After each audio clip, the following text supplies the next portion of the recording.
देखिए प्रमेय 9वां। Okay, Pythagoras प्रमेय का विलोम, कन्वर्ज ऑफ पाइथागोरस थ्योरम। ये है converse of Pythagoras theorem.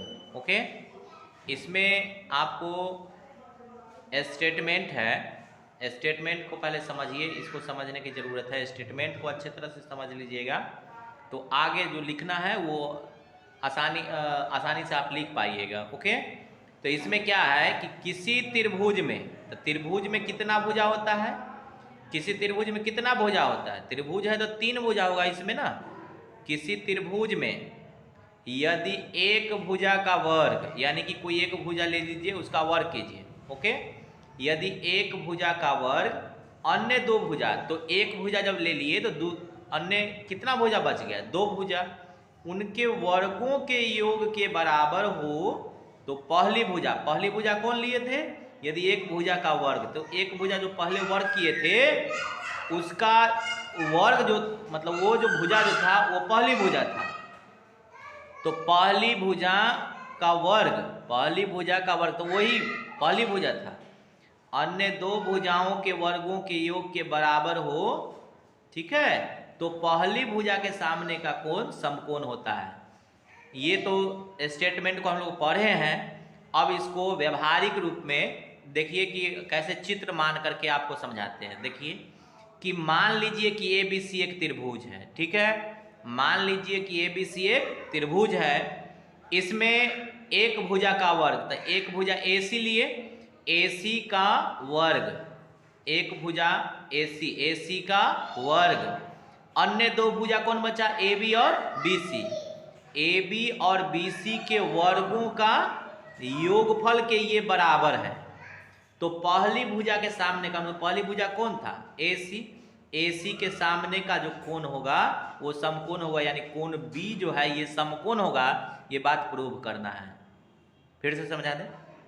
Okay, ठीक है, देखिए किसी त्रिभुज, मान लीजिए कि ABC एक त्रिभुज है जिसमें एक भुजा का वर्ग यानी AC का वर्ग, तो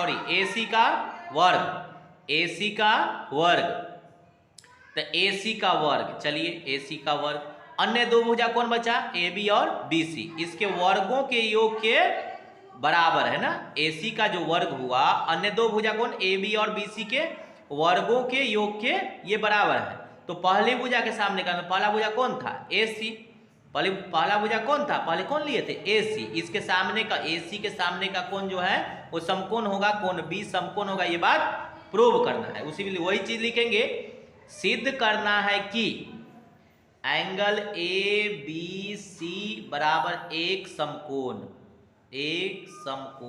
ओके, एक समकोण, यही प्रूव करना है हमको, ठीक है।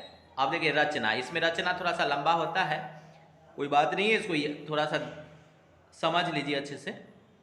रचना में लिखेंगे कि एक समकोण त्रिभुज DEF, एक समकोण त्रिभुज DEF बनाते हैं, एक समकोण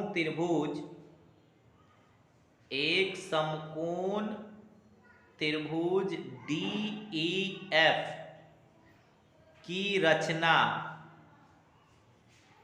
इस प्रकार करते हैं,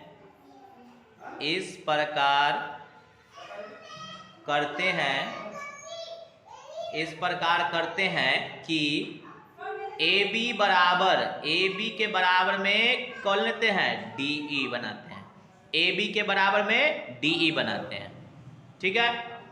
BC के बराबर में कौन बनाते हैं, EF, BC के बराबर में EF बनाता है, और एंगल E जो है वो 90 डिग्री बनाते हैं, एंगल E जो है वो 90 डिग्री बनाते हैं, ठीक है। अब देखिए प्रमाण, लास्ट स्टेप, देखिए कोई भी थ्योरम है उसको प्रूव करने 5 स्टेप की जरूरत होता है। पहला साधारण प्रतिज्ञा, दूसरा साधारण प्रतिज्ञा को ही मानते हैं वही विशेष प्रतिज्ञा हो गया, और तीसरा जो है क्या सिद्ध करना है वो लिखना पड़ता है, और चौथा में रचना लिखते हैं, और लास्ट स्टेप जो है वो 5वां है प्रमाण। यही प्रूफ है, इसी को समझना है अच्छे से। इसमें क्या करते हैं पहले समझिए, ये पहले देखिए कि त्रिभुज त्रिभुज DEF में, त्रिभुज DEF में एंगल E बराबर है 90 डिग्री। एंगल E जो है वो कितना डिग्री है? 90 डिग्री। अतः यह समकोण त्रिभुज तो है ही, तो एंगल E जो है वो 90 डिग्री है। इसीलिए क्या लिखा जा सकता है? पाइथागोरस प्रमेय हम लोग पढ़ चुके हैं। तो पाइथागोरस प्रमेय में क्या होता है?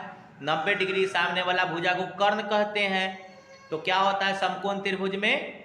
कर्ण स्क्वायर बराबर लंब स्क्वायर प्लस आधार स्क्वायर। ये कर्ण होता है ना, ये कर्ण 90 के सामने वाला भुजा कर्ण होता है, ये लंब हुआ, ये आधार हुआ। क्या होता है फॉर्मूला? कर्ण स्क्वायर, यानी कि DF का स्क्वायर बराबर DE का स्क्वायर प्लस EF का स्क्वायर, EF का स्क्वायर। परंतु दिया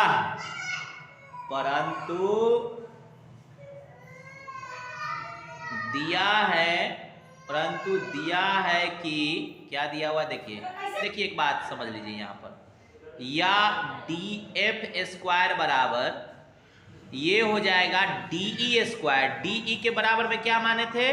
AB ना। देखिए रचना में DE बराबर क्या माने थे? AB का स्क्वायर, और BC के बराबर में क्या माने थे? EF। तो EF के जगह पर क्या लिख देंगे? EF के जगह पर क्या लिख देंगे? EF के जगह पर BC का स्क्वायर।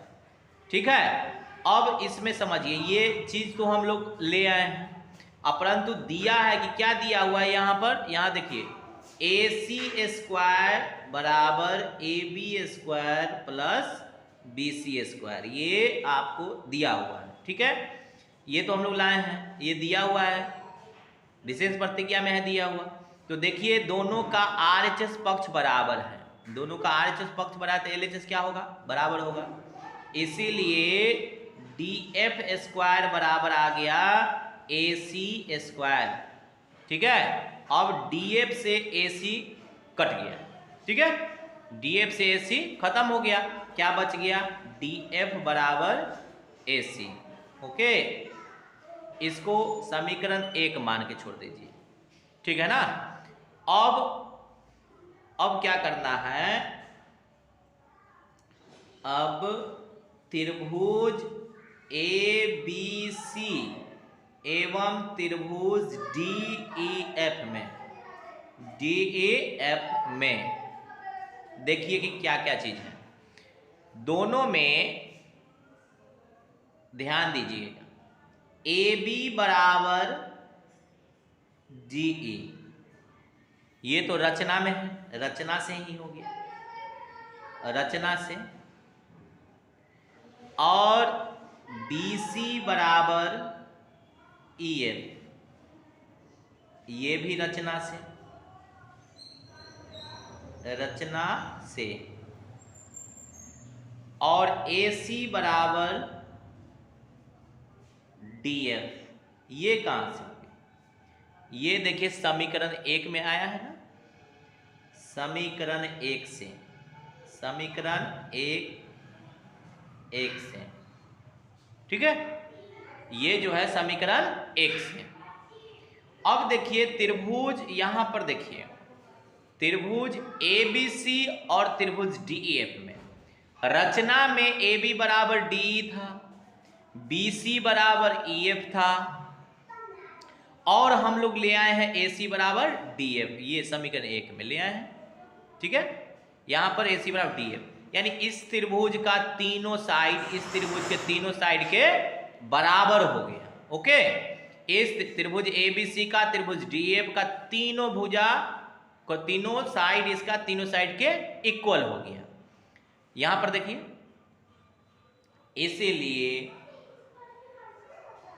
भुजा भुजा भुजा सर्वांग समता से, सर्वांग समता से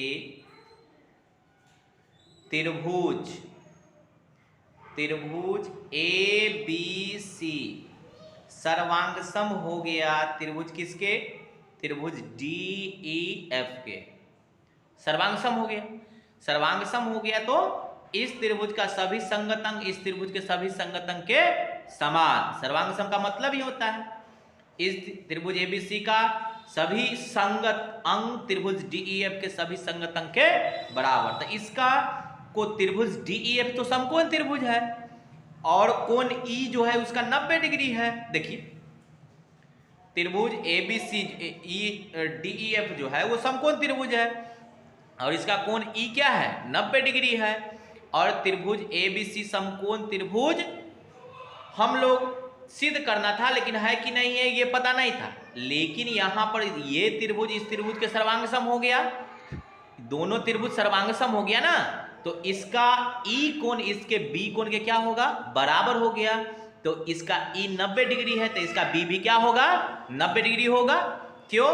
क्योंकि यहां देखिए यहां त्रिभुज एबीसी डीएफ के सर्वांग सम हो गया, अतः एंगल बी बराबर एंगल ई, और ई जो है 90 डिग्री है, एंगल ई जो है 90 डिग्री है। रचना में लिखे थे एंगल ई क्या है 90 डिग्री, तो इसका बी भी क्या हो गया 90 डिग्री हो गया।